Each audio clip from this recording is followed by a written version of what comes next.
This is Mac OS Ken. Spotting a way back from the tech pullback, a couple of Apple suits seem settled, and it may be happy trails for the iTunes movie trailers. It is Monday, the 14th of August, 2023. I'm Ken Ray, and this is news from Mac OS Ken, brought to you by yours truly and sponsored by SimpliSafe. Get 20% off any SimpliSafe system when you sign up for a free month trial of Fast Protect monitoring at simplisafecom/macosken. This show is also supported by people like you, patrons through Patreon. Find out more and add your support at patreon.com/macosken. It's not just Apple over which Wedbush analyst Daniel Ives is bullish. A piece from Barron indicates that he's got a thing for a few names in tech. That's despite the nearly 4.5% decline seen by the tech-heavy Nasdaq in the last couple of weeks. Nothing but a thing seems to be the analyst's thinking. Quoting the Barron's report, "We expect pullback to be short-lived," Ives said in a note on Friday, still firmly sticking with his bullish call that tech stocks could see a boost of 12% to 15% in the second half of this year. He first made the call in June, revising his forecast of 10% to 12% upwards. At least one thing that has him excited long-term is anticipated investment in artificial intelligence. And he is really excited. According to the report, Ives' optimism stems from an anticipated spend of $800 billion on AI tools and initiatives over the next decade. Rome was not built in a day, wrote the analyst, and this AI ecosystem won't be built in a day either. But, he says, let's be clear, this build-out is unlike anything we have seen since the internet in 1995. Should I be the guy who points out that went from boom to bust 5 years later? Now, let somebody else do that, if they want to. The way Mr. Ives sees it, NVIDIA will be one of the big winners in the AI marathon. It leads the market for semiconductors used for AI applications, according to Barron's. Other winners anticipated by Ives include Microsoft and Apple. The report says he expects the Cupertino company to build an AI-driven app store. If anybody has any idea what that means, let me know. In the meantime, Mr. Ives has an outperform rating on Apple shares. His price target on the shares is $230. Talk of a couple of big lawsuit settlements for Apple. Late last week, 9 to 5 Mac ran a piece saying that the Cupertino company appears to have made a deal in its billion-dollar Wi-Fi fight with Caltech. If you've forgotten this one, can't really blame ya. The piece says the wrangling started 7 years ago. 9 to 5 Mac says Caltech, a private research university, sued Apple and Broadcom in 2016 over alleged patent infringement related to Wi-Fi. In 2020, it won the case.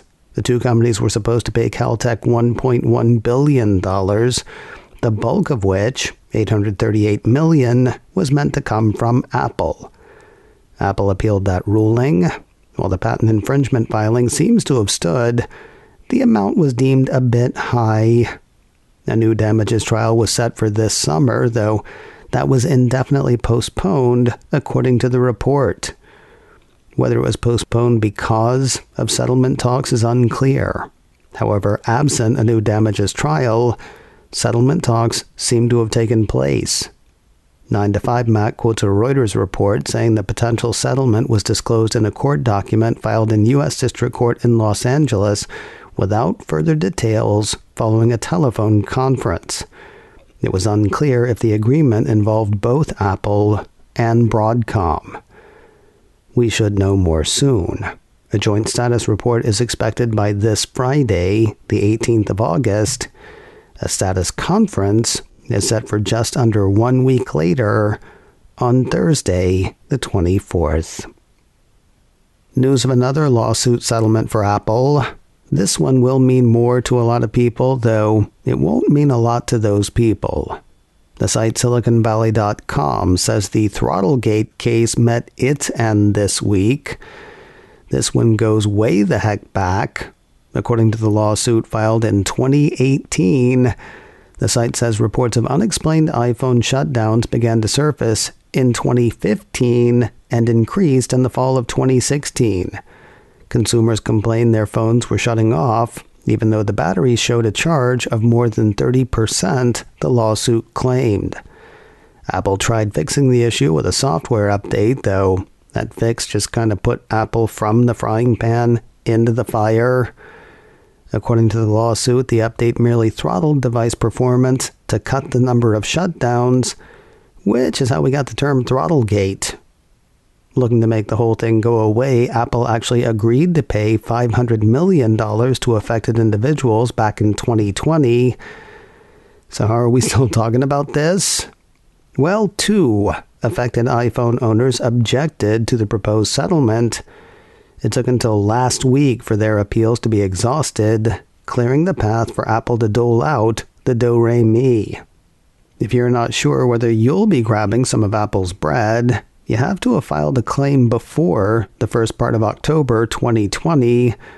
You also have to have been rocking iPhone 6, 6 Plus, 6S, 6S Plus, and SE devices running operating systems iOS 10.2.1 or later before the 21st of December 2017, or iPhone 7 and 7 Plus phones running iOS 11.2 or later before that date.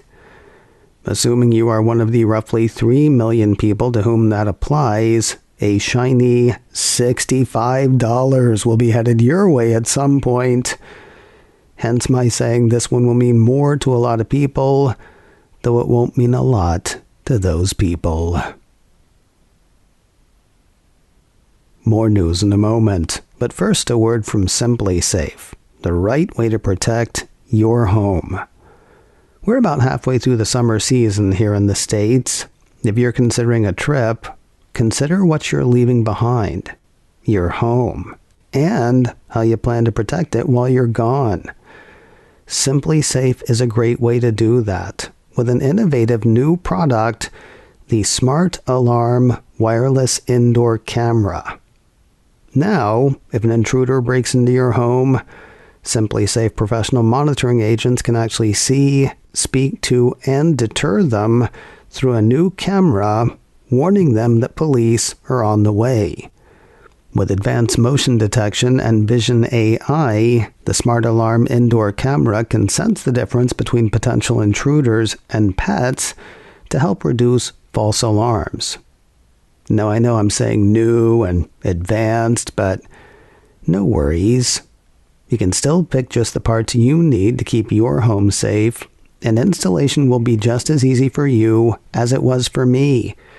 I had my sensors, keypad, and base station up and running in well under an hour. I encourage you to see how Simply Safe can help keep your home safe. Right now, macOS Ken listeners get a special 20% off any Simply Safe system when you sign up for a free month trial of Fast Protect monitoring at simplysafe.com/macOSKen. The special offer is for a limited time only. SIMPLI. That's simplysafe.com/macOSKen.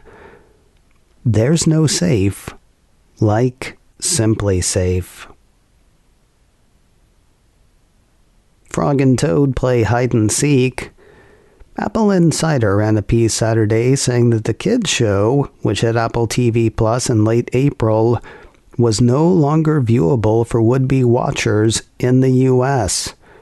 Early Saturday, the report said attempts to view the show via the Apple TV Plus app result in a content unavailable, stating this content is no longer available. It also does not appear in search results on Apple's service. A victim of low ratings? A victim of the writer's strike? Probably just a tech issue. Apple Insider reached out to Apple and got no comment. It's possible, though, that the person responsible was turning it off and turning it back on again. Early Saturday afternoon on the West Coast in the U.S., I went a-looking for Frog and Toad. It was searchable. It was playable. Little ado about even less. The Idris Elba dramatic series Hijack seems to have delivered big for Apple TV+. If you missed it, Apple's description says the told-in-real-time drama follows the journey of a hijacked plane as it makes its way to London over a 7-hour flight. Elba plays Sam Nelson, an accomplished negotiator in the business world who uses his skills in the air to try to bring the plane and its passengers to a safe landing. Does he do it? Well, I haven't seen the show, but I assume so, since there's been talk of a second season. Of course, there's still a writer's strike and an actor's strike to get through first, so let him talk. The Season 1 season finale hit Apple TV Plus on Wednesday, the 2nd of August. Now, a piece from Cult of Mac says it scored well for the Cupertino streamer. When Hijack hit Apple TV Plus in June, the report says it immediately shot to near the top of the charts. In the finale's wake, two of the most prominent streaming trackers out there say it ended big. Title tracker Just Watch had the show finishing at number 3 for the week ending the 6th of August. Meanwhile, the report says the show ranked number 1 on Real Good's list of top 10 movies and TV during the week ending the 9th of August. 7 episodes, no waiting. The full season is available to stream now on Apple TV+. And finally today, it seems one of Apple's largely forgotten applications is about to go away. Mac Rumors says the Cupertino company looks set to sunset the iTunes Movie Trailers app. Nothing official, though hints started hitting last week when the iTunes Movie Trailers website started running a banner that read, Apple TV app is the new home of iTunes Movie Trailers. Not long after, the piece says the same banner turned up atop the Trailers app for iOS and tvOS. Then the piece says, on Thursday night, some Apple TV users in the US reported seeing a new section in the TV app titled, Watch the Latest Trailers, with a main selection card showing the original iTunes Movie Trailers logo, but titled Movie and TV Trailers. Part of me says this makes sense. With its continued push into services, there is plenty of reason for Apple to want people to bring their pocketbooks and see what the TV app has to offer. At the same time, remember when Apple busted iTunes into a million pieces, putting music in one app, video in another, and podcasts in another still? I will say, if the TV app move does the Trailers website in, that'll be a bummer. Not that I use it. I tend to use the app on Apple TV. But Apple's website for Trailers goes back to the early days of the internet, still sporting some archaic interface elements that don't at all align with Apple's modern web design. Mac Rumors says the site has been hosted on Apple.com since the late 1990s and was originally titled QuickTime Movie Trailers to showcase Apple's QuickTime software and its ability to host downloadable movie trailers online at high resolution, higher than many Hollywood movie studios could achieve in the days before YouTube. Not a huge deal if it goes away. There is no shortage of places to see trailers. Still kind of a bummer to see internet history slip away. If it does. macOS Ken, brought to you by me and sponsored by SimpliSafe. Get 20% off any SimpliSafe system when you sign up for a free month trial of Fast Protect monitoring at simplysafe.com/macOSKen. This show is also supported by people like you, patrons through Patreon. find out more and add your support at patreon.com/MacOSKen. Advertising handled by Backbeat Media. Online at backbeatmedia.com. You can reach me a couple of ways. Info at macosken.com or call 716-780-4080. Until next time, that is news from macOS Ken. I'm Ken Ray.